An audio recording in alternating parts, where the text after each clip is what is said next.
Welcome to our Performing Arts Assembly. Before we begin, we have very exciting news that Charis has won the BTEC Performing Arts Learner of the Year.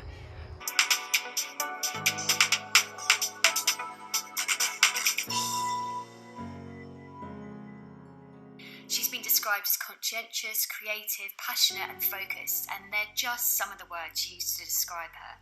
Her passion for theatre and for helping others has won her the admiration of her teachers and her peers. Her determination to succeed and overcome obstacles is apparent, whether it's climbing Kilimanjaro or her acting written work, and this is all despite having dyslexia. She even finds time to help her community. The winner of this year's BTEC Performing Arts Learner of the Year Award 2020 goes to Charis Pulei. I nominated Charis for this award because she was just the very obvious person to nominate. She really stands out in everything that she does. I think that Performing Arts BTEC was just a lot of fun for me because you really knew what it was like to perform and not just write it down and do theory. She's been very instrumental in organising local girls from the school next door to come and have events, especially to do with sort of women's rights and girls' rights. We bring women that are entrepreneurs and successful in their lives and really talk to these girls, because it is really common here to have really young marriages and things like that.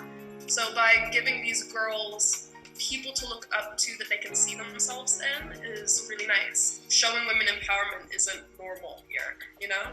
She's so talented in art, in media, in performing arts. I don't know what she'll do. Possibly set design, stage design, because she's very good and she's got a very good idea about what works on stage and what doesn't. I actually decided to go to Cal Lutheran, which is a university in California that is known for being liberal arts, but it also has a very strong performing arts program. And I'm really looking forward to that and working with the Cal Lutheran acting troupe, and I don't know, really exploring my interests.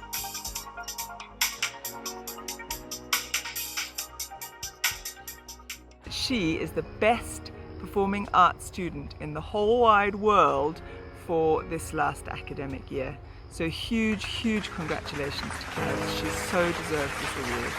So well done to you. So this term in drama and performing arts, we've been exploring this idea that the pandemic is a portal. This is a phrase that was coined by the author Arundhati Roy. And we've been using this time to imagine what the future could look like. We've been imagining if this is a time for us to reflect on what changes we make to the world. What changes would we make? What would we take with us through the portal? What would we leave behind? Have a look at Arundhati Roy's words. What is this thing that has happened to us? It's a virus, yes. In and of itself, it holds no moral brief. But it's definitely more than a virus. Some believe it's God's way of bringing us to our senses. Others that it's a Chinese conspiracy to take over the world. Whatever it is, coronavirus has made the mighty kneel and brought the world to a halt like nothing else could. Our minds are still racing back and forth, longing for a return to normality, trying to stitch our future to our past and refusing to acknowledge the rupture. But the rupture exists. And in the midst of this terrible despair, it offers us a chance to rethink the doomsday machine we have built for ourselves. Nothing could be worse than a return to normality. Historically, pandemics have forced humans to break with the past and imagine their world anew. This one is no different. It's a portal, a gateway between one world and the next. We can choose to walk through it, dragging the carcasses of our prejudice and hatred, our avarice, our data banks and dead ideas, our dead rivers and smoky skies behind us. Or we can walk through lightly with little luggage, ready to imagine another world, and ready to fight for it. We are living through a moment in history, whether we like it or not. And different people have had different experiences of the pandemic. So we thought it would be a good opportunity to document this through verbatim theatre. Verbatim theatre is a type of theatre where you take different people's real people's real words, and create theatre using these words. So the year 10s and the year 12s have been interviewing people in their households in different parts of the world and used their words to create drama. So here are a few little snippets of what they have been exploring over the past few weeks.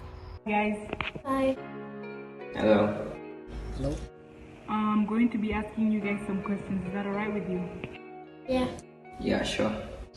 It's very fine with me, so long as I can answer them. What has been your favorite thing about this lockdown? Sleeping and watching telly. I've got to use the gym more and have taken care of myself more. I suppose it's staying with the connection with the family. That's the only thing that perhaps we can say positive. Yeah. What has been your worst? Not seeing my friends, obviously, because it's quarantine. After interviewing my brother, I created this. I'm 8 and my name is Larry. Because when it came, but back in time, everybody was not next to each other. But when COVID-19 came, it's like, I don't know how to explain it. Maybe good or bad. Because when quarantine came, everybody was close to their family. Everybody was so close. They're having fun.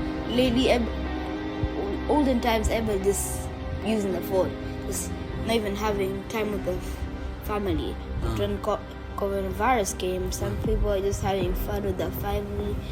Oh, okay. So you think that coronavirus has made people closer to each other? Yes. Hello. Hi, Mom. Has this pandemic affected your home life? Well, I guess the biggest impact is that I've had to adjust to having my son, Oscar, and my wife, Claire, here all the time, when that's not usually the case. Again, the answer is it hasn't.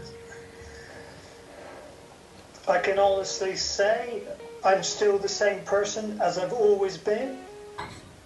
I think from a work perspective, of course, I'm at home, which I'm not normally, and that's been a bit weird. Aber bei Familien, die schon problematisch waren, wo so viel Konflikt zwischen den Eltern, wo die Eltern nicht mit den Kindern richtig reden konnten, Ungeduld oder die Kinder unter Druck gesetzt wegen der Schule oder dass die Eltern einfach in ihrer Erziehungshaltung unsicher oder immer schnell gestresst waren.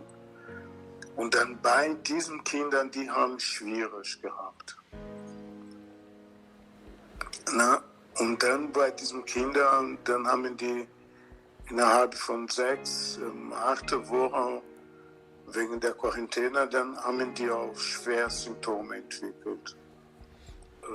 Also viele waren depressiv, haben auch schwer depressive Symptome entwickelt. Zum Beispiel, die haben auch gedacht, dass es alles so schlecht ist, dass alles ist so schlecht, immer so viel Negativgedanken. Oder Kinder, die durch diese Situation auch Suizidale geworden sind, die sich umbringen wollen. Und was vielleicht, dass man schon auch schöne Sachen machte, wie Meditation, dass man spazieren geht, dass man zeichnet, schreibt, was ist so? Wie eine Wende, eine Erinnerung. And as we explored these feelings of claustrophobia, of restriction, of suffocation, George Floyd was murdered. Here is something that Naomi has put together. This is a coordinated activity happening across this nation, and so we are in a state of emergency. No justice, no peace! No justice, no peace! That we cannot keep looking away from these things. We cannot keep sweeping these things under the carpet, these injustices. People don't want to hear me talk.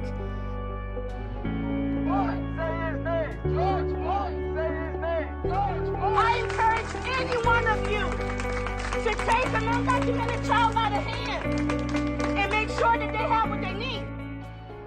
To spread awareness on Black oppression, I decided to create my version of a portal to the pandemic.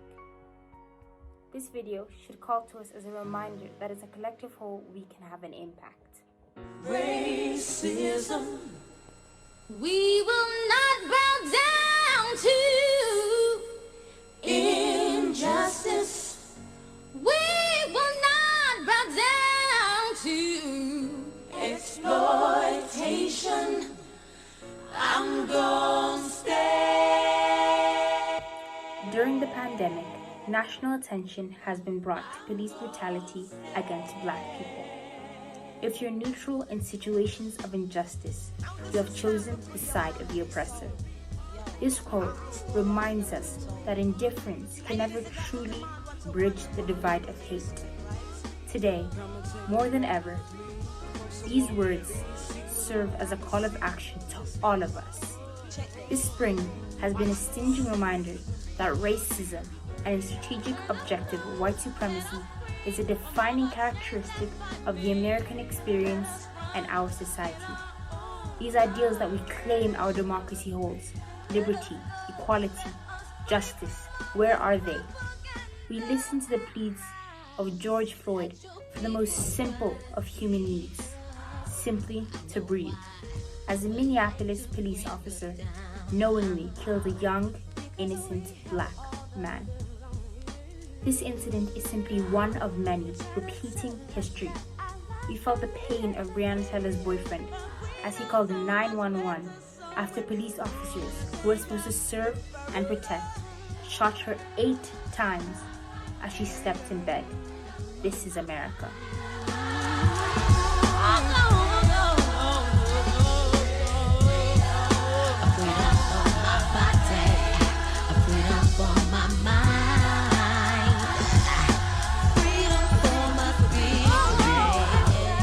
Author Ben Okri says this: that police officer who pressed his knee on George Floyd's neck snuffed out one life, but lit a universal fire. We know what to do. This is a great moment in the life of humanity, and it is rich with possibilities for change. Maybe I Can't Breathe will begin the real change that our world so desperately needs. Let's all breathe. Freedom.